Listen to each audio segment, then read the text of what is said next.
ఆ బులెటిన్ వివిధ ప్రతిపక్ష పార్టీకి తెలుగుదేశం పార్టీకి సంబంధించిన ఏవైతే విధానాలు ఉంటాయో అందులో భాగంగా మన పాత ఆర్థిక శాఖ మంత్రివర్యులు యనమల రామకృష్ణ గారి చేత కూడా రిలీజ్ చేపిస్తారనమాట. సో తాను మరి జనరల్గా అనుభవజ్ఞుడు, వయసు కూడా బాగా ఉన్నవారు, మరి ఏ విధంగా ఇవన్నీ రాంగ్ ఇన్ఫర్మేషన్ ఇస్తూ ఉన్నారో నాకైతే ఆశ్చర్యంగా ఉంది. ఎందుకంటే సహజంగా తనకైతే ఇవన్నీ కూడా రాంగ్ ఇన్ఫర్మేషన్ అనేది ఖచ్చితంగా తెలిసే ఉంటుంది. అయినా కూడా ఇవి రిలీజ్ చేస్తున్నారంటే నేను అనుకోవడం బహుశా పార్టీ ఆదేశాల మేరకు రిలీజ్ చేస్తుంటారని అనుకుంటున్నాను. ఎందుకంటే ఆ అనుభవం మేరకు ఇప్పుడు మిగతా డిపార్ట్మెంట్లు మిగతా విషయాలు వచ్చేసి కొద్దిగా ఎక్కువైనా తక్కువైనా ముందైనా వెనకైనా చెప్పేదానికి అవకాశం ఉంటుంది. కానీ ఆర్థిక శాఖలో అన్ని ఫిగర్స్తో పాటు ఉండేటివి కాబట్టి ఎక్కువ తక్కువ చెప్పేదానికి ఎటువంటి ఆస్కారాలు ఉండవు. ఉదాహరణకు ఏమంటారంటే number 1 point, YSRC government misleading both the centre and the people of AP on actual position of the state finances. అంటే వైఎస్ఆర్ కాంగ్రెస్ పార్టీ తప్పుదోవ పట్టిస్తుందంట కేంద్రానికి కానీ ఆంధ్రప్రదేశ్ రాష్ట్రానికి కానీ ఆర్థిక పరిస్థితి మీద. రెండవది ఏమంటారు, చాలా ఎక్కువ అప్పులు తెచ్చారంట, మరి అది కూడా ఎక్కువ వడ్డీలకంట. మూడవది, రిజర్వ్ బ్యాంకు శాంక్షన్స్ పెట్టిందంట. ఏది వేస్ అండ్ మీన్స్ అంటే మన ఓడి ఏదైతే ఉంటుందో వాటి మీద శాంక్షన్స్ అంట. ఎన్ఆర్ఈజీఎస్ తర్వాత ఇతర central sponsored schemes, Jal Jeevan mission ఇటువంటివన్నీ కూడా మరి రాష్ట్రం సరిగ్గా నిర్వహించడం లేదంట. కాబట్టి కేంద్రము ఆర్థిక వాటి బాగా అందజేయడం లేదంట. భాగం 6,000 కోట్లు 14-15వ ఆర్థిక సంఘంకు సంబంధించిన గ్రాంట్ ఏదైతే ఉందో అది కనపడడం లేదంట. ఎన్నో రైల్వే లైన్స్ అవన్నీ కూడా మరి సరిగ్గా నిర్వహించడం లేదంట. ఇది రామకృష్ణ గారి ఆరోపణలు. ఇంకా ఇతర ఆరోపణలు కూడా ఉన్నాయి. అయితే ఫస్ట్ ఇప్పుడు లేటెస్ట్గా చాలా చక్కటి ఆర్టికల్ వచ్చిందనమాట టైమ్స్ ఆఫ్ ఇండియాలో. ఫ్యాక్చువల్ పొజిషన్ ఏది దేని మీద బేస్ చేసుకొని ఫ్యాక్చువల్ పొజిషను, ప్రొవిజనల్ ఏదైతే సిఏజీ వాళ్ళు ఇచ్చే ప్రిలిమినరీ రిపోర్ట్ ఉంటుందో ఆ రిపోర్ట్ అంటే మంత్లీ ఇచ్చే రిపోర్ట్ ఉంటుందో ఆ రిపోర్ట్ను బేస్ చేసుకొని ఇది సిఏజీ వాళ్ళు రెగ్యులర్గా మంత్లీ ఇష్యూ చేస్తారనమాట ప్రొవిజనల్. వాటిలో ఏమంటున్నారంటే హెడ్లైన్స్ వచ్చేసి AP improves its fiscal deficit despite ఆట్. ఎంతో ప్రతికూల పరిస్థితి ఉన్నా, ఎంతో దుర్భరమైన పరిస్థితి ఉన్నా కూడా ఆంధ్రప్రదేశ్ రాష్ట్రము ఆర్థిక పరిస్థితిని మెరుగుపరిచింది. నంబర్ 1 ఆ ఆర్టికల్లో, notwithstanding the challenges posed by COVID-19 the state government seems to have set the fiscal management on right track. అంటే ఎన్ని ఇబ్బందులున్నా కూడా, కోవిడ్ వలన ఎన్ని ఇబ్బందులు ఎదుర్కొన్నా కూడా ఆంధ్రప్రదేశ్ రాష్ట్రము ఒక సరైన మరి త్రోవలో ఆర్థిక పరిస్థితిని పెట్టింది అనేది. నంబర్ 2, జగన్మోహన్ రెడ్డి గారి ప్రభుత్వము have infused much required energies to the physical health of the state. ఏదైతే ఒక మరి ఆర్థిక పరిస్థితికి కావాల్సిన మరి ఒక శక్తి అవసరం ఉందో అది ఇచ్చినట్లు కనపడుతూ ఉంది అని చెప్పేసి ఈ ఆర్టికల్లో. అదేవిధంగా the debt ratio is substantially low in the last 3 years against the debts made during the previous TDP government. అంటే మన స్థూల ఉత్పత్తికి మన అప్పు అనేది ఒకవేళ ఒక నిష్పత్తిగా తీసుకున్నట్లయితే గత ప్రభుత్వం 2014-19 ఏదైతే ఉందో అప్పటికి ఇప్పటికి చూసినట్లయితే ఇప్పుడు చాలా మెరుగుపడింది. The latest CAG preliminary report for 2021-22 fiscal put the total debts made by the AP government during the period 25,194 crore etc. అంటే ఈ భాగంలో ఈ పారాగ్రాఫ్లో ఏమంటున్నారు, ఏదైతే బడ్జెట్లో ఇంత అప్పు చేయాల్సిన అవసరం వస్తుందని అన్నారో ఆ అప్పు కూడా చేయకుండా ఇంకా తక్కువ అప్పుతోనే మరి ఈ సంవత్సరము ముగిసింది అనేది ఇది ముఖ్యమైన అంశం. అంటే ఎంత అన్యాయంగా 37,000 కోట్లు యాక్చువల్గా అప్పు చేయాల్సిన అవసరం ఉంటే 25,000 కోట్లు మాత్రమే అప్పు చేశారని చెప్పి కూడా ఈ ఆర్టికల్లో మరి పేర్కొంటున్నారు. అంటే ఎంత అన్యాయంగా తప్పుడు సమాచారం ఇవ్వడము, తప్పు దోవ పట్టడము, ప్రతి ఒక్కటి కూడా రాంగ్ ఫిగర్స్ ఇవ్వడం. ఏమంటున్నారు? ఆర్థిక పరిస్థితి వాస్తవానికి ఏదైతే మా నిష్పత్తి తీసుకున్నట్లయితే 2014-15 నుంచి చూసినట్లయితే మన ఫిస్కల్ డెఫిసిట్ ఏదైతే అప్పు ఒక నిష్పత్తిగా తీసుకున్నట్లు స్థూల ఉత్పత్తి మీద 2014-15 3.95% ఉండేది. 15-16కు వచ్చేటప్పటికి 3.65, 16-17కు వచ్చేటప్పటికి 4.52, 17-18కి వచ్చేటప్పటికి 4.12, 18-19కి వచ్చేటప్పటికి 4.06, 19-20కి వచ్చేటప్పటికి 4.11, 20-21కి వచ్చేటప్పటికి 5.44, 21-22కి వచ్చేటప్పటికి 2.10. దాదాపు భారతదేశంలో one of the best performing state. అంటే ఆంధ్రప్రదేశ్ రాష్ట్రము పునర్వ్యవస్థీకరణ జరిగినప్పుడు 3.95 నుంచి కన్సిస్టెంట్గా 4, అంటే 95 తీసుకున్నా 65 తీసుకున్నా ఇంచుమించు 4. ఒక్క కోవిడ్ పరిస్థితుల్లో మాత్రం ఈ ప్రభుత్వం ఏర్పాటైన తర్వాత 5కు పోవడం జరిగింది కోవిడ్ పరిస్థితుల్లో. మరి ఈరోజు 2.10. అంటే దీనివల్ల ఏమి మనకు అర్థమవుతుండేది? తెలుగుదేశం పార్టీ ముఖ్యంగా మాజీ ఆర్థిక శాఖ మంత్రి వర్యులు శ్రీ యనమల రామకృష్ణుడు గారు చెప్పిన సమాచారము కరెక్టా కాదా అని చెప్పేసి ఈరోజు ప్రజలే దీన్ని బట్టి చూడాలి. మరి తెలుగుదేశం పార్టీ చెప్పే ప్రకారము చాలా ఇబ్బందికరమైన పరిస్థితుల్లో ఉంది ఆంధ్ర రాష్ట్రం అని. కానీ ఫిస్కల్ డెఫిసిట్ ఏదైతే మన అప్పు ఏదైతే ఒక నిష్పత్తిగా తీసుకున్నట్లయితే, లోటు ఏదైతే నిష్పత్తిగా తీసుకున్నట్లయితే 2.10. భారతదేశంలో one of the best performing state. నిజం చెప్పాలంటే ఆర్థిక సంఘం ఇచ్చిన లిమిట్స్ కంటే కూడా చాలా తక్కువలో ఉన్నాం. అదేవిధంగా ఈరోజు వాళ్ళు చేసిన పరిస్థితికి ఆర్బీఐ కానీ, సెంట్రల్ గవర్నమెంట్ కానీ, బ్యాంక్స్ కానీ, ఫైనాన్షియల్ ఇన్స్టిట్యూషన్స్ కానీ, పార్లమెంట్ కానీ, పబ్లిక్ కానీ ఏ ఒక్కరి దగ్గరికి కూడా వీలైనంత శక్తి సామర్థ్యాలు పెట్టి ప్రతిపక్షం వాళ్ళు రాష్ట్రం మీద ఒక చెడ్డ అభిప్రాయం వచ్చేట్టుగా బ్యాంక్స్ అన్ని, ఫైనాన్షియల్ ఇన్స్టిట్యూషన్స్ అన్ని కూడా మనకు సహాయము అందించకుండా ప్రయత్నము. మరి అన్ని చోట్ల కూడా పార్లమెంట్ కానీ, ఫైనాన్షియల్ ఇన్స్టిట్యూషన్స్ కానీ ప్రతి ఒక్కరి దగ్గర పని కట్టుకొని మీడియా ద్వారా కానీ, ప్రత్యేకంగా వాళ్ళ పబ్లిక్ రిప్రజెంటేటివ్స్ కానీ పోవడము, మాట మాట్లాడితే ఆంధ్రప్రదేశ్ రాష్ట్రం అప్పు, ఆంధ్రప్రదేశ్ రాష్ట్రం అప్పు. మరి ఫిస్కల్ డెఫిసిట్ 2.10 ఎట్లా వస్తుందండి? అసలు ఎంత అన్యాయంగా తయారైందంటే కేవలము ఈ రాష్ట్ర ప్రభుత్వము పరిపాలన చేస్తూ ఉంది, చక్కగా చేస్తూ ఉంది, కోవిడ్ను కూడా ఎదుర్కొంది, మరి సామాన్య మానవుణ్ణి కాపాడుకుంది. మరి ఇవన్నీ చేస్తే వీరికి మంచి పేరు వచ్చిందంటే, గవర్నమెంట్కి మంచి పేరు వచ్చినా, ముఖ్యమంత్రి గారికి మంచి పేరు వచ్చినా మాకు ఉనికి ఉండదనే ఉద్దేశంతో చేసే దుష్ప్రచారం తప్ప వేరే కాదని చెప్పి భావిస్తున్నాం. చాలా అసలు బాధతో భావిస్తున్నాం. పైగా ఎంత అధ్వానమైన పరిస్థితి అంటే వాళ్ళది, ఈరోజు controller and auditor general CAG ఇది ఇచ్చిన సిఏజీ రిపోర్ట్, సిఏజీని కూడా తప్పుపడుతున్నారు. అంటే ఎవరండి మీకు? పోనీ ఎవరిని నమ్ముతారు? ఒకానొకప్పుడు సిబిఐని తప్పుపడతారు, ఒకానొకప్పుడు కేంద్ర ఇన్స్టిట్యూషన్స్ అన్నిటినీ వ్యవస్థలను తప్పుపడతారు. మీకు సూటబుల్ అయితేనేమో అది కరెక్టు, మీకు సూటబుల్ కాకుండానేమో తప్పు. ఈరోజు సిఏజీ తప్పంట. అసలు ఎంత అన్యాయంగా మాట్లాడుతున్నది. సిఏజీ తప్పంట. ఏ రోజుకి కూడా 2 కలిస్తే 4 అవుతుంది, కానీ 2 కలిస్తే 3 కాదు, 5 కాదు. ఇది వాళ్ళు కనుక్కోవాలి. అసలు అప్పు చూసినట్లయితే పునర్వ్యవస్థీకరణ జరిగినప్పుడు 1,20,500 కోట్లు సుమారుగా ఉన్నట్లయితే అది 2,68,200 కోట్లు సుమారుగా గత ప్రభుత్వంలో చేయడం జరిగింది. అదేవిధంగా గ్యారంటీస్ ఏదైతే పబ్లిక్ సెక్టర్ అండర్టేకింగ్స్ ఉంటాయో, ప్రభుత్వ రంగ సంస్థలు, ఆ గ్యారంటీలు మే 2019కి గాను 39,000 కోట్లు కట్టవలసినది ఇంచుమించు 40,000 కోట్లు ఉండగా గ్యారంటీలు వచ్చేసి 59,200 కోట్లు మే 2019కి ఉండడం జరిగింది.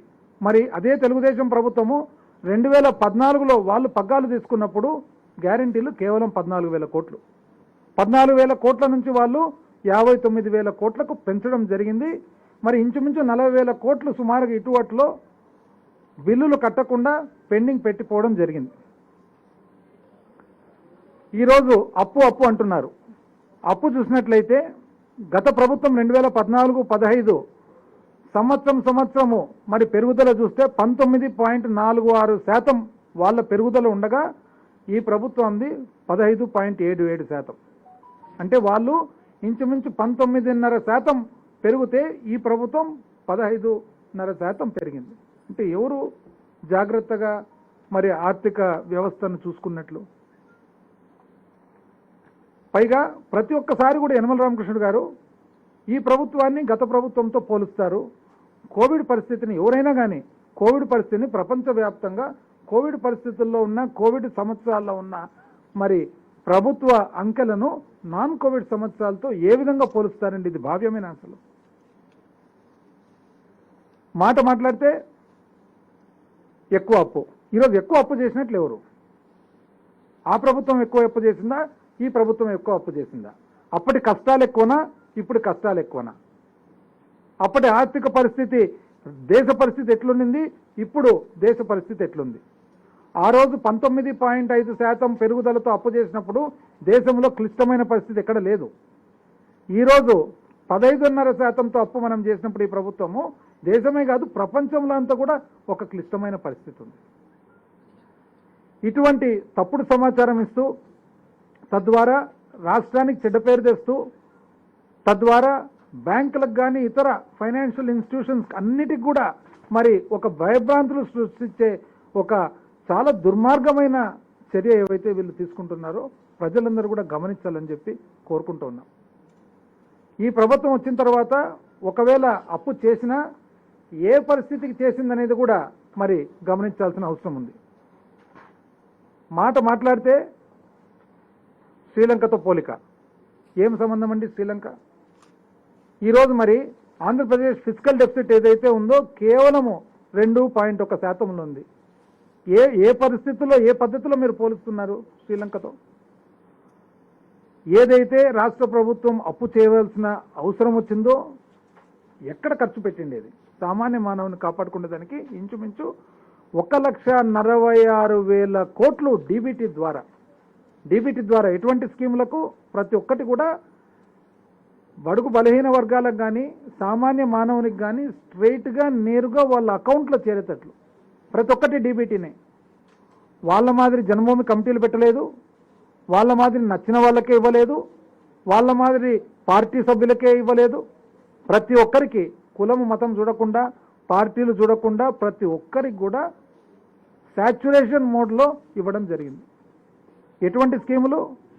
అమ్మఒడి అయితేనేమి, విద్యా దీవెన అయితేనేమి, వసతి దీవెన అయితేనేమి, మరి చదువు అయితేనేమి, నాడు నేడు స్కూల్స్ అయితేనేమి, బడులు అయితేనేమి, నాడు నేడు ఆసుపత్రులు అయితేనేమి, రైతు భరోసా అయితేనేమి, ఆసరా అయితేనేమి, చేయూత అయితేనేమి, ఇవన్నీ కూడా సామాన్య మానవునికి డైరెక్ట్గా అందేట్టుగా. ఇది కాకుండా ఇంచుమించు నాన్ డీబీటీలో 44,000 కోట్లు దాదాపు మరి బెనిఫిషరీకి అందడం జరిగింది. ఈరోజు ప్రపంచవ్యాప్తంగా కూడా ఎవరిని అడిగినా కూడా కోవిడ్ సమయంలో సామాన్య మానవునికి డబ్బులు అనేది చేరడము మోస్ట్ ఇంపార్టెంట్, లేకుంటే ఆర్థిక వ్యవస్థ కూలుతుంది అనేది ప్రతి ఒక్కరు కూడా ఇంటర్నేషనల్గా యాక్సెప్ట్ చేస్తున్నారు. కానీ వీళ్ళు మాత్రం తప్పు పడుతున్నారు. మాట్లాడితే ఈ ప్రభుత్వానికి పరిపాలన రాలేదు. ఎందుకు రాలేదండి అంటే సామాన్య మానవుడిని కాపాడుకున్నందుకు మాకు పరిపాలన రాలే. ఇంతవరకు ఈ రిపోర్ట్స్ వచ్చే వరకు మాట్లాడితే అప్పు. ఈరోజు ఎవరిదండి అప్పు ఎక్కువ? మీ అప్పు ఎక్కువనా? ఈ ప్రభుత్వం అప్పు ఎక్కువనా? ఈరోజు ఫిజికల్ పారామీటర్స్ ఎవరు బెటర్ అండి? మీ 4% బెటరా, మా 2% బెటరా? కేవలం 2 సంవత్సరాలు కోవిడ్ పరిస్థితుల్లో ఆర్థిక ఇబ్బందులు ఉన్నప్పుడు రాష్ట్ర ప్రభుత్వం కూడా సామాన్య మానవుని కాపాడుకునే దానికోసం తిప్పలు పడితే దాన్ని మీరు తప్పుగా చూపిస్తారు. ఈరోజు మీకు ధైర్యం ఉందండి? ధైర్యం ఉంది వచ్చి చెప్పగలరా? ఓల్డేజ్ పెన్షన్ ఎందుకు ఇస్తున్నారని చెప్పి అడగగలరా మీరు? అమ్మఒడి ఎందుకు ఇస్తున్నారని చెప్పి అడగగలరా మీరు? నాడు నేడు ద్వారా బళ్ళు ఎందుకు మెరుగుపరుస్తున్నారని అడగగలరా మీరు? నాడు నేడు ద్వారా ఆసుపత్రుల్లో మరి ఎందుకు మెరుగుపరుస్తున్నారని అడగగలరా మీరు? రైతు భరోసా ఎందుకు ఇస్తున్నారని చెప్పి అడగగలరా మీరు? ఆసరా మీ మాదిరి అబద్ధాలు చెప్పకుండా నిజంగానే పొదుపు అక్క చెల్లెమ్మల అప్పు మాఫీ చేయడము ఎందుకు చేస్తున్నారని చెప్పి అడగగలరా మీరు? చేయూత ఎందుకు ఇస్తున్నారని చెప్పి అడగగలరా మీరు? మీరు ఏది కూడా సామాన్య మానవునికి సంబంధించిన ఏది కూడా మీరు అడిగేదానికి మీకు హక్కు లేదు. మీకు ఆ మారల్గా నైతికంగా ఉన్న స్తోమత లేదు. కేవలం బురద జల్లడం ఒకటి. ఈరోజు మీ బురద జల్లేది కూడా ఈ రిపోర్ట్ల ద్వారా, లేటెస్ట్ ఆర్థిక పరిస్థితి ద్వారా బట్టబయలై మీ పరిపాలన కంటే ఈ ప్రభుత్వం పరిపాలన బ్రహ్మాండం అని చెప్పి తెలియజేస్తా ఉన్నాం. ఎన్ఆర్ఈజీఎస్ అంటున్నారు, రైట్? చూద్దాం అది కూడా. ఎన్ఆర్ఈజీఎస్ 2014-15 నుంచి 18-19 వరకు చూసినట్లయితే టోటల్గా 5 సంవత్సరాలకు గాను 27,340 కోట్ల పని మీరు చేయడం జరిగింది. ఈ ప్రభుత్వం 2019-20 నుంచి ఈవెన్ కోవిడ్ సంవత్సరాలు 2 సంవత్సరాలు లెక్కేసుకొని కూడా ఇప్పటికే 27,448 కోట్లు జరగడం. అంటే 3 సంవత్సరాల్లో వాళ్ళు 5 సంవత్సరాల్లో చేసిన ఎన్ఆర్ఈజీఎస్ పని ఈరోజు చేయడం జరిగింది. ఏ విధంగా చెప్తున్నారండి? మీరు ఎన్ఆర్ఈజీఎస్ సరిగా చేయడం లేదు కాబట్టి కేంద్ర ప్రభుత్వం నుంచి డబ్బులు రావడం లేదని. ఎన్ఆర్ఈజీఎస్ చేయకుండా కేంద్ర ప్రభుత్వం నుంచి డబ్బులు రాకుండానే మళ్ళీ మీ 5 సంవత్సరాల 27,500 కోట్ల పని మేము ఇక్కడ 3 సంవత్సరాల్లో చేసేదానికి వీలు పడిందా? మాట్లాడితే ఇంట్రెస్ట్ రేట్లు, వడ్డీ రేట్లు, మీరు ఎస్డిఎల్స్ వెయిటెడ్ యావరేజ్ చూసినట్లయితే మీరు చేసిన వడ్డీ రేట్లు 2014-15లో 8.6%, 2015-16లో 8.3%, 2016-17లో 7.5%, 2017-18లో 7.5%, 2018-19లో 7.4%, 2019-20లో 7.4%, 2020-21లో 6.6%, ఈరోజు 2020-21లో 7.1%. అంటే ఎవరు ఎక్కువ రేటుకు అండి అప్పు చేసిండేది? మీరు 8.6, 8.3 మీరు అప్పు చేస్తే మేము కేవలం 7.1కి చేయడం జరిగింది. అప్పుడు ఏ విధంగా మీరు మాట్లాడుతున్నారు? అంటే కేవలం మీ దగ్గర ఒక మీడియా శక్తి ఉంది కదా అని చెప్పేసి ఈ విధంగా మీరు ప్రజలను తప్పుదోవ పట్టడం చాలా అన్యాయం అని చెప్పి ఈరోజు తెలియజేస్తా ఉన్నా. వడ్డీ రేటు వెయిటెడ్ యావరేజ్ చూసినట్లయితే ఎస్డిఎల్స్ మీద, స్టేట్ డెవలప్మెంట్ లోన్స్ మీద 2014-15 వాళ్ళు 8.6 అయితే, 15-16 8.3 అయితే, 16-17 7.5 అయితే, 17-18 7.5 అయితే, 18-19 8.4 అయితే, 19-20 7.4, 20-21 6.6 అండ్ 21-22లో 7.1. అంటే వాళ్ళు 8% పైన యావరేజ్గా వాళ్ళు 8% వడ్డీకి వాళ్ళు అప్పు చేస్తే 7% వడ్డీకి ఈ ప్రభుత్వం అప్పు చేయడం జరిగింది. వెయిటెడ్ యావరేజ్ కింద వెయిటెడ్ యావరేజ్, అందుకని that's called weighted average. Press conference అయిపోయిన తర్వాత నేను సర్ప్రైజ్ మధ్యలో డిస్టర్బ్ చేస్తే నేను ఎట్లా మాట్లాడాను. ఎలక్ట్రిసిటీ ఛార్జెస్ 15వ ఆర్థిక సంఘం 14వ ఆర్థిక సంఘము ఎక్కడికి పోయినాయి డబ్బులు అంట. కరెంటు బిల్లులు మీరు పెండింగ్ పెట్టిపోతే మీరు దాదాపు 30,000 కోట్ల అప్పు ఉండేది 60,000 కోట్లకు తీసుకొస్తే, మీరు బకాయిలు కట్టాల్సిన డిస్కామ్లకు, పవర్ జనరేషన్ కంపెనీస్కు పెండింగ్ పెడితే, లోకల్ బాడీస్ పెండింగ్ పెడితే ఇంచుమించు 2,200 కోట్లు లోకల్ బాడీస్కు సంబంధించిన కరెంటు బిల్లులు కట్టడం జరిగింది. అంటే మీరు అడిగే ప్రశ్న కూడా ఏ విధంగా అసలు అంటే 6,000 కోట్లు వచ్చింది ఎక్కడికి పోయింది అంట. ఎక్కడికి పోయింది అంటే అంత సులభంగా ఉంటుందండి? బ్యాంకులో నా అకౌంట్ నుంచి మీ అకౌంట్కి 10 రూపాయలు మారితే రేపు పొద్దున అడుగుతారు ఎక్కడి నుంచి మారింది అనేది. అంటే చాలా సునాయాసంగా, చాలా ఈజీగా ఏమంటవి మాట్లాడడం అనేది చాలా తప్పు. మరి పన్ను ఒకానొకప్పుడు ఏమన్నారు? మీకు పరిపాలన రాదు, మీకు పన్ను వసూలు రాలేదు. ఈరోజు పన్ను వసూలు బాగా జరుగుతుంటే మీకు పన్ను బాగా వస్తుంది కదా, మళ్ళీ ఎక్కడికి పోతున్నాయి? పన్ను బాగొచ్చినా మీకు బాధనే, పన్ను బాగా రాకున్నా మీది ఒక విమర్శ. ఎంత అన్యాయంగా చూడండి. ఈరోజు 19-20 ప్రభుత్వం ఏర్పాటైనప్పటి నుంచి దాదాపు 14-15 నుంచి వచ్చిన పన్నే పెరగకుండా వచ్చింది. ఎందుకు పెరగకుండా వచ్చింది? ఆర్థికంగా మరి స్లోడౌన్ కావడము, కోవిడ్ రావడం. ఈరోజు వెంటనే పన్ను శాతం పెరిగింది. పన్ను బాగా పెరుగుతుందంటే రాష్ట్ర పరిస్థితి బాగున్నట్లా బాగలేనట్లా అని చెప్పి ఈరోజు మరి యనమల రామకృష్ణ గారిని అడుగుతా ఉన్నామన్నమాట. అదేవిధంగా physical deficit as percentage to GSDP చూసినట్లయితే 14-15 5.96%, 15-16 3.58%, 16-17 4.42%, 17-18 4.03%, 18-19 3.85%, 19-20 3.67%, 20-21 కోవిడ్ సంవత్సరం 5.59%, వెంటనే 21-22 2.01%. ఈ ఫిగర్స్ చూసిన తర్వాత ఏ ఒక్కరికైనా అర్థమయ్యేది ఆర్థిక వ్యవస్థ, ఆర్థిక పరిస్థితి మరి నిర్వహణ ఏ విధంగా ఉంది అనేది. పోనీ ఈ ప్రభుత్వానికి పరిపాలన రాలే అని అంటారు చంద్రబాబు నాయుడు గారు. సార్ మీకు మాకు పరిపాలన చూద్దాం. మీరు బడ్జెట్ అంచనాలు ఎంత పెట్టినారు, యాక్చువల్ ఖర్చు ఎంత చేసినారు? 18-19 1,91,063 కోట్లు బడ్జెట్ అంచనా అయితే 1,64,841 కోటి ఖర్చు, అంటే 86.28%. 1,91,063 కోట్లు బడ్జెట్ అంచనాలు పెట్టగా 1,64,841 కోటి ఖర్చు చేయడం జరిగింది. అంటే 86% బడ్జెట్ అంచనాల్లో ఖర్చు చేయడం జరిగింది. 21-22 2,29,779 కోట్లు మన ప్రభుత్వము అంచనాలు వేయగా 2,20,633 కోట్లు, అంటే 96% బడ్జెట్ అంచనాల్లో ఖర్చు చేయడం జరిగింది. ఎవరిదండి ప్రూడెన్స్? యనమల రామకృష్ణ గారు మాట మాట్లాడితే పరిశ్రమ సరిగా లేదండి పరిశ్రమ చెప్తాను, అది కూడా పరిశ్రమలు ఎంత ఉండే. 2019 నుంచి చూసుకున్నట్లయితే అప్పటి ప్రాజెక్ట్స్ సంవత్సరానికి యావరేజ్ ఇన్వెస్ట్మెంటు 2014 నుంచి 2019 వరకు చూసినట్లయితే యావరేజ్ పెట్టుబడులు ఎంత వచ్చినాయి L&M ప్రాజెక్ట్స్లో, లార్జ్ అండ్ మీడియం స్కేల్ ప్రాజెక్ట్స్లో 11,994 కోట్లు. 11,994 కోట్లు యావరేజ్ సంవత్సరానికి పెట్టుబడి వచ్చింది. 2019 నుంచి ఇప్పటి వరకు చూసినట్లయితే 13,201 కోటి యావరేజ్గా పెట్టుబడి వచ్చింది.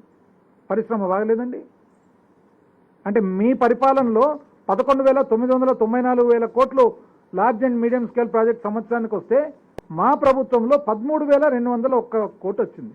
ఎవరు ఎక్కువ అండి? పైగా దీంట్లో 2 సంవత్సరాలు కోవిడ్ పరిస్థితులు. అదేవిధంగా ఎక్స్పోర్ట్స్, ఎగుమతి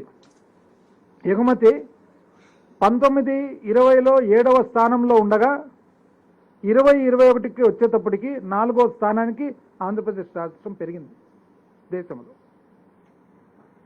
ఏ విధంగా పెరిగిందండి?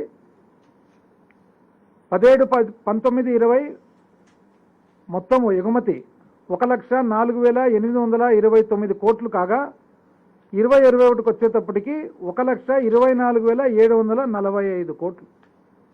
అంటే 7వ స్థానం నుంచి రాష్ట్రము 4వ స్థానం పెరిగి ఈ సంవత్సరం ఇంకా కూడా పెరిగింది. అంటే ఈ విధంగా చూసినట్లయితే పరిశ్రమ పెట్టుబడులు ఈ ప్రభుత్వంలో ఎక్కువ వచ్చినాయి, పరిశ్రమ పర్ఫార్మెన్సు ఈ ప్రభుత్వంలో ఎక్కువ వచ్చినాయి, ఆర్థిక పరిస్థితి ఈ సంవత్సరంలో బెటర్ ఉంది, పన్ను కలెక్షను ఈ ప్రభుత్వం వచ్చినాక బెటర్ అయింది కోవిడ్ వదిలిపెట్టిన తర్వాత, అప్పు చేయడము ఈ ప్రభుత్వం తక్కువ, వాళ్ళు చేసిండేది ఎక్కువ శాతము, ఫిజికల్ పారామీటర్స్ ఏవైతే ఉన్నాయో మరి ఫిజికల్ డెఫిసిట్ ఏదైతే ఉందో ఈ ప్రభుత్వం బెటర్ ఉంది పోయిన ప్రభుత్వం కంటే, స్కీములు సామాన్య మానవుడిని కాపాడుకోవడము చేరడము ఈ ప్రభుత్వం మచ్ బెటరు పాత ప్రభుత్వం కంటే. ఏ పద్ధతిలో మాట్లాడుతున్నారండి? పైగా అన్యాయంగా తప్పుడు సమాచారం తీసుకుండేది, తప్పుడు లెక్కలు తీసుకుండేది, పేపర్లు ఎట్లంటే అట్లా రాసేది. ప్రతిరోజు ఒక ఆర్టికల్ అప్పు ఎవరిదండి అప్పు? ఈ లెక్కల ప్రకారం ఎవరిది అప్పు? ఈ లెక్కలన్నీ కూడా substantiated by CAG. Controller and auditor general ఇచ్చిన ఫిగర్స్ ఎప్పుడైతే ఈ ప్రభుత్వం పర్ఫార్మెన్స్ బాగుంది, ఈ ప్రభుత్వము మన వైఎస్ఆర్సీపీ జగన్మోహన్ రెడ్డి గారి ప్రభుత్వము ఈరోజు అన్ని విధాలకు కూడా ఆర్థిక పరిస్థితిని మెరుగుపరుస్తుందని వస్తుందో మీకు సిఏజీ మీద కూడా నమ్మకం లేదు. మీకు సిఏజీ మీద నమ్మకం లేదు, మీకు సిబిఐ మీద నమ్మకం లేదు, మీకు సిబిసి మీద నమ్మకం లేదు, మీకు ఎవరి మీద నమ్మకం లేదు. మీకు ఎవరి మీద నమ్మకం ఉంటుంది? మీరు కరెక్ట్ అని చెప్పే వాళ్ళు ఉంటే వాళ్ళ మీద మీకు నమ్మకం ఉంటుంది. దయచేసి అండి, మీరు యనమల రామకృష్ణుడు గారు అండ్ ఎంటైర్ ఈ తెలుగుదేశం పార్టీకి సంబంధించిన ఏదైతే ఈ తప్పుడు సమాచారం దుష్ప్రచార కమిటీ ఏదైతే ఉందో, దయచేసి మీరు ఏది చేసినా కూడా కరెక్ట్ ఫిగర్స్ ప్రకారం మాట్లాడండి. 2కు 2 కలిపితే ఏ రోజైనా 4 అవుతుందండి, 3 కాదు 5 కాదు. Question of time. సమాచారం వచ్చిన తర్వాత ముందుకు వచ్చేటప్పటికి అన్ని బట్టబయలైతే దయచేసి మీరు ఇటువంటి రాంగ్ ఇన్ఫర్మేషన్ ఇచ్చి రాష్ట్రానికి భంగం కలిపియొద్దండి, రాష్ట్ర ప్రజలను భయపెట్టొద్దండి. మరి రాష్ట్రానికి సంబంధించిన ఆర్థిక వ్యవస్థను దెబ్బతీసి తద్వారా మీరేదో రాజకీయ లబ్ధి పొందుదామని చెప్పి అంతకంటే ఆలోచన చేయొద్దండి. ప్రజలందరూ కూడా విజ్ఞానవంతులు, ప్రజలందరూ కూడా అన్ని చూస్తూ ఉంటారు. ఏ ప్రభుత్వము ఏ ప్రజలకు ఏం చేస్తుంది అనేది అందరికీ తెలుసు. ఒకరోజు లేటు కావచ్చు కానీ ప్రతి ఒక్కరు కూడా ప్రతి ఒక్కటి గమనిస్తారు. దయచేసి ఇటువంటి రాంగ్ ప్రాపగండా మాత్రం చేయొద్దండి. ఏదున్నా కూడా మీరు కరెక్ట్గా చేయండి, మంచి సలహాలు ఇవ్వండి. ఏదైనా కానీ మీరు డౌట్స్ ఉంటే ఎక్స్ప్రెస్ చేయండి, మేము క్లారిఫై చేస్తాం. అంతేగాని రాంగ్ ఇన్ఫర్మేషన్ మాత్రం దయచేసి చేసి ప్రజలను, రాష్ట్ర ప్రజలను, రాష్ట్రానికి భంగం కలిగేయొద్దని చెప్పి విజ్ఞప్తి చేస్తున్నాం.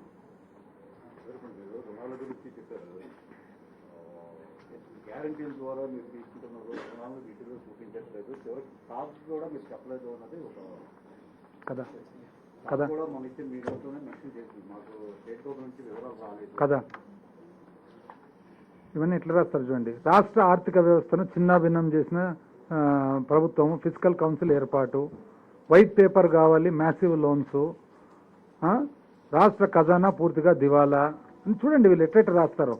మీరు కూడా ఇవన్నీ చదివి ఏం క్వశ్చన్స్ అడుగుతున్నట్లుంటారు. ఇప్పుడు నేను చెప్తాను. కాగ్ అనేది ఎప్పుడు కూడా సిఏజీ ఫైనల్ రిపోర్ట్ ఏదైతే వస్తుందో, ఫైనల్ రిపోర్ట్లో యాక్చువల్గా వాట్ ఈజ్ వాట్ అనేది వస్తుంది.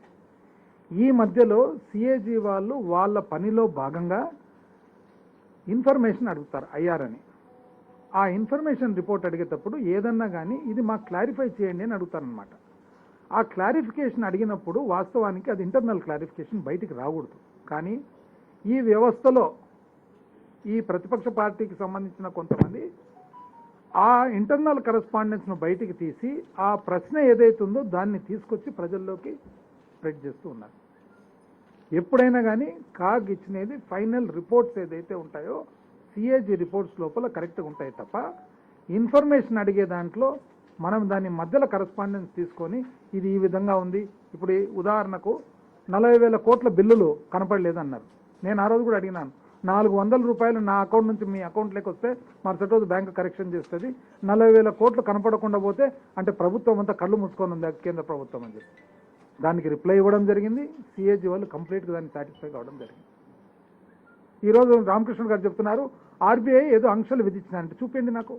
ఏం ఆంక్షలు విధించినారు చెప్పండి. మీరు వచ్చి ఏ ఒక్క ఆంక్ష విధించినది మీరు వచ్చి చెప్పండి. అసలు మీనింగ్లెస్ స్టాక్ అది. ఆంక్షలు విధించారు. హై రేట్స్ ఆఫ్ ఇంట్రెస్ట్ అంట. ఇప్పుడు చెప్పినాను కదండి, 8% పైన యావరేజ్ వెయిటెడ్ వాళ్ళు తీసుకుంటే 7% యావరేజ్ వెయిటెడ్గా తీసుకున్నాం. మీరు ఇంతకుముందు అడిగిన ప్రశ్న, మనం లోన్ తీసుకునేటప్పుడు ప్రతి వారం కానీ ప్రతి నెల కానీ ఎప్పుడంటే అప్పుడు అనుకూలం ఉన్నప్పుడు తీసుకుంటాము, యావరేజ్ ఇస్తాం దాన్ని. వాళ్ళది ఒక్కొక్క సంవత్సరం చూసినట్లయితే 8.6, 8.3 అట్లా రాగా మనది 7. అంటే యావరేజ్గా వాళ్ళు 8% పైన వడ్డీకి వాళ్ళు తీసుకుంటే 7% వడ్డీకి మనం తీసుకోవడం జరిగింది. ఏ ఒక్కటన్నా దీంట్లో వాస్తవాలు ఎన్ఆర్జీఎస్ సరిగా చేయలేదంట. 27,500 కోట్లు వాళ్ళు 5 సంవత్సరాలు ఖర్చు పెడితే 3 సంవత్సరాల్లో 27,500 కోట్లు ఖర్చున్నాం. ఎవరండి కరెక్టు? 15-14వ ఆర్థిక సంఘానికి సంబంధించిన డబ్బులు మాయమైనాయంట. మాయమైతే అండి ఎక్కడన్నా డబ్బులు? కరెంటు బిల్లులకు లోకల్ బాడీస్ పెండింగ్ ఉంటే కరెంటు బిల్లులకు కొంతవరకు అడ్జస్ట్ చేసుకోవడం జరిగింది. నడికోడి శ్రీకాకుళం ఇతర రాష్ట్రాలు కూడా తీసుకుంటున్న లోన్స్ లో చూస్తే మన ఇంట్రెస్ట్ రేట్ కంపారిటివ్ చాలా ఎక్కువగా ఉంది. ఇతర రాష్ట్రాలు ఎంత ఉంది? ఇతర రాష్ట్రాల్లో 6% ఉంటే మనం 7%. మీరు నాకు చెప్పండి, నాకు ఒకసారి చెప్పండి ఒకటి ఏదన్నా కానీ విత్ ఇది నాకు దే హావ్ టేకెన్ ఎట్ 6 అని. మామూలుగా మనం బిడ్డింగ్ చేసేటప్పుడు ఇతర రాష్ట్రాలు తీసుకునేటప్పుడు ఆ పర్టికులర్ వారంలో అవసరాన్ని బట్టి స్టేట్స్ నుంచి బిడ్డింగ్ చేస్తాయన్నమాట. ఆ పర్టికులర్ వారంలో స్టేట్స్ ఒక వారంలో ఎవరన్నా కొద్ది, అందుకని మనం యావరేజ్ వెయిటెడ్ తీసుకున్నాం అనమాట. నేను ఒక పర్టికులర్ వారం బిడ్డింగ్ తీసుకోలేదు, యావరేజ్ వెయిటెడ్. ఓకేనా? సార్ ఇప్పుడు ఈ 14-15 ఫైనాన్స్ కమిషన్ సంబంధించిన నిధుల వితౌట్ ఇన్ఫర్మేషన్ ఆ గ్రామ సర్పంచ్లు కావచ్చు, పంచాయతీలు కావచ్చు చెప్పకుండా మీరు డ్రా చేసేసారు అనేది ప్రధానమైన అభియోగం. ఎట్లా డ్రా చేస్తారండి? ఎట్లా డ్రా చేస్తారు? అట్లా government will take certain decisions అనమాట. ఇప్పుడు ఉదాహరణకు లోకల్ బాడీస్ చాలా బిల్స్ పెండింగ్ పడిపోయినాయి. పెండింగ్ పడిపోయిన దాని వలన ఏమైందంటే somewhere you have to pay the discounts. ఎక్కడి నుంచి కట్టాలి? లోకల్ బాడీస్ యాక్చువల్గా కట్టాలి. ఇప్పటికీ కొంతమంది సర్పంచ్లు చెప్తుంది ఏంటంటే నిల్ బ్యాలెన్స్, జీరో బ్యాలెన్స్ చూపిస్తున్నాయి చాలా పంచాయతీలో. ఏ గ్రామంలో ఏ లోకల్ బాడీస్లో ఎక్కువ బిల్, ఇప్పుడు సపోజ్ ఉదాహరణకు మీ లోకల్ బాడీలో ఒక ₹1,00,00,000 కరెంటు బిల్లు పెండింగ్ ఉందనుకోండి, మీది 1,00,00,000 డిడక్ట్ అయ్యి ఉండొచ్చు. నా దాంట్లో 10 లక్షలే పెండింగ్ ఉందనుకోండి, నాకు ఆదాయం 50 లక్షలు వచ్చిందనుకోండి, 40 లక్షలు నాకు బ్యాంక్ బ్యాలెన్స్ వస్తుంది. అట్లే ఇప్పుడు ఇది యావరేజ్గా ఎట్టంటే అట్లా తీయడం కాదు. ఒక్కొక్క లోకల్ బాడీకి సంబంధించి ఆ లోకల్ బాడీకి ఎంత డబ్బులు వచ్చింది, ఆ లోకల్ బాడీ కట్టవలసినది ఎంత ఉంది, అట్లా చూసుకొని చేసినాను తప్ప. అప్పులు తక్కువ తెచ్చుకుంటున్నారు ఏదంటే ప్రభుత్వంతో పోలిస్తే అప్పులు తక్కువ తెచ్చుకుంటున్నారు. 21-22 సంబంధించి రిక్వైరింగ్ సీలింగ్ 40,000 crores పెట్టి 55,000 పెంచమని చెప్పి సెంటర్ ఎందుకు అడగాలి? మనకు అలాట్మెంట్, మనకి ఏదైతే ఎలిజిబిలిటీ ఉందో అంత ఎలిజిబిలిటీ పెట్టుకుంటాం కదా. ఇప్పుడు ఉదాహరణకు మీరు ఉద్యోగం చేస్తున్నారు, మీ ఉద్యోగం చేసినప్పుడు మీకు ఒక ఇంటి అప్పు చేసుకునే దానికి మీ ఉద్యోగానికి మీ శాలరీకి కలిసి మీ ఎలిజిబిలిటీ ఒకవేళ 50 lakhs ఉందనుకుందాం. బ్యాంక్ మిమ్మల్ని అసెస్మెంట్ చేసేటప్పుడు మీ ఎలిజిబిలిటీ 30 లక్షలే అంటే మీరేమంటారు? లేదంటే నా ఎలిజిబిలిటీ 50 lakhs నా శాలరీ ప్రకారం. నా ఎలిజిబిలిటీ పెట్టుకుంటారు. ఆ ఎలిజిబిలిటీని వాడుకుంటారు లేదని సెకండ్. మీరు చెప్పిన లెక్కల ప్రకారం మీరు చెప్పిన ఫిగర్స్ ప్రకారం చూస్తామంటే ప్రతి సంవత్సరం పోల్చుకుంటే చాలా చక్కగా ఫైనాన్షియల్ మేనేజ్మెంట్ అనేది చాలా చక్కగా ఉన్నట్టు. కానీ ప్రభుత్వ ఉద్యోగుల జీతాలు కావచ్చు, రిటైర్డ్ ఎంప్లాయీస్ సంబంధించిన పెన్షన్ విషయంలో కావచ్చు, గతంతో పోల్చుకుంటే దానికి పూర్తిగా చెప్తాను. దానివల్లే నో చెప్తానండి. ఉద్యోగస్తుల జీతాలు మాత్రము యావరేజ్గా 10 days పట్టేది ఇంతకుముందు. మనం అంతకంటే ఫాస్ట్గా 3 days 4 daysలో చేస్తున్నాం. కొంతవరకు పిఎఫ్లు, ఎన్కాష్ లీవ్స్ వాళ్ళ ఏవైతే ఉన్నాయో అవి కొంత డిలే అయిన మాట వాస్తవమే. ఎప్పుడు డిలే అయినవి? కోవిడ్ సంవత్సరం 2 years ఏదైతే ఉందో అప్పుడు బాగా ఆర్థిక ఇబ్బంది వచ్చినప్పుడు రీపేమెంట్ వాళ్ళకి ఏదైతే ఇవ్వాల్సి వచ్చిందో అప్పుడు డిలే అయిన మాట వాస్తవమే. శాలరీస్ డిలే కాలేదు. శాలరీస్ ఆ గవర్నమెంట్తో పోల్చుకుంటే యావరేజ్ 10 days పట్టేది వాళ్ళకి డిస్బర్స్మెంట్, మనం 3 to 4 daysలో అయిపోతుంది అనమాట. ఇప్పటికి కూడా 1 or 2 people ఎవరన్నా కానీ మాకు లేట్ అయినాయి అంటున్నారు. ఏవి లేట్ అవుతున్నాయంటే కొన్ని అవుట్సోర్స్ శాలరీస్ కానీ ఇంకోటి కానీ ఆ డిపార్ట్మెంట్ అప్లోడ్ చేయాలి. గవర్నమెంట్లో ఉండే శాలరీస్ ఏవైతే ఉన్నాయో అవి డైరెక్ట్గా వచ్చేస్తాయి. అవుట్సోర్స్ శాలరీస్ డిపార్ట్మెంట్లో అప్లోడ్ చేయాలి. అప్లోడింగ్లో లేట్ ఉండొచ్చు కానీ మన పేమెంట్లో లేట్ లేదు. కొంతవరకు ఏది ఎన్కాష్ లీవ్ కానీ మన ఏదన్నా హెల్త్కి సంబంధించినది కానీ అవి కూడా చాలా వరకు మొన్నటికే క్లియర్ చేస్తాం. ఇంకా కొద్దిగా ఉంది, ఆ కొద్ది కూడా క్లియర్ అయిపోయింది.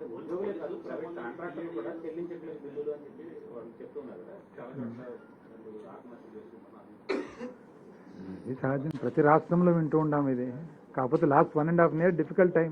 నేను చెప్పాను కదా ఇంతకు ముందు కూడా, రామకృష్ణుడు గారు మంచి టైంను కూడా సువర్ణ యుగము అంత బాగా జరిగే టైంను కోవిడ్తో కంపేర్ చేసి మీరు సరిగా లేదంటే మనం ఏం చెప్పగలుగుతాం?